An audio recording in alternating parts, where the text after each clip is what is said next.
the Jamaica Inn. It was a cold grey day in late November. The weather had changed overnight when a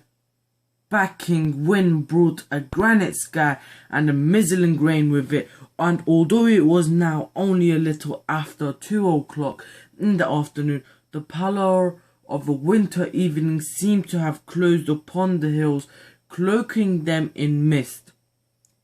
It would be dark by 4. The air was clammy cold, and for all the tightly closed windows it penetrated the interior of the coach. The leather seats felt damp to the hands, and there must have been a small crack in the roof, because now and again little drips of rain fell softly through, smudging the leather and leaving a dark blue stain like a splodge of ink. The wind came in gusts, at times shaking the coach as it travelled round the bend of the road, and in the exposed places on the high ground it blew with such force that the whole body of the coach trembled and swayed, rocking between the high wheels like a drunken man. The driver, muffled in a greatcoat to his ears, bent almost double in his seat in a faint endeavour to gain shelter from his own shoulders, while the dispirited horses plodded sullenly to his command, too broken by the wind and the rain to feel the whip that now again cracked above their heads while it swung between the numb fingers of the driver.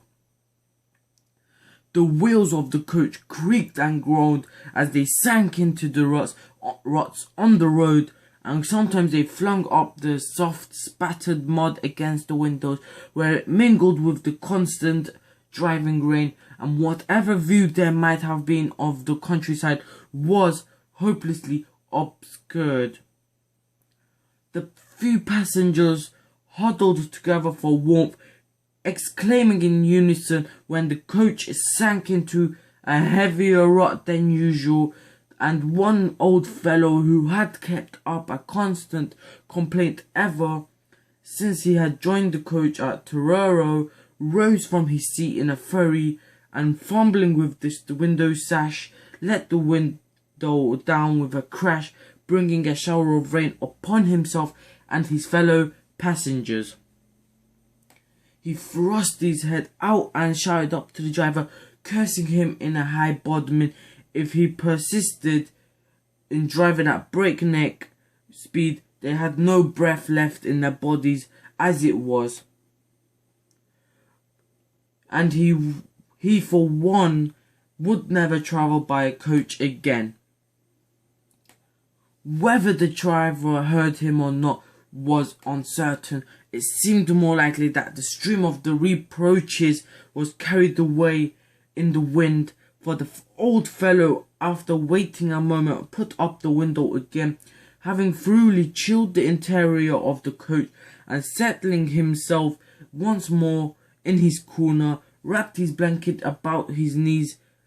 and muttered in his beard. His nearest neighbour, a jovial red-faced woman in a blue cloak,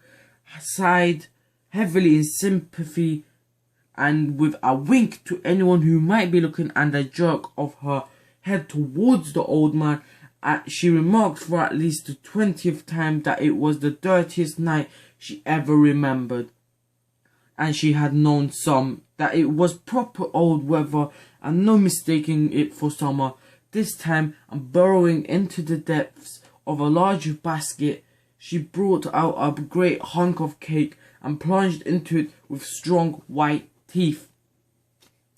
Mary Ellen sat in the opposite corner, where the trickle of rain oozed through the crack in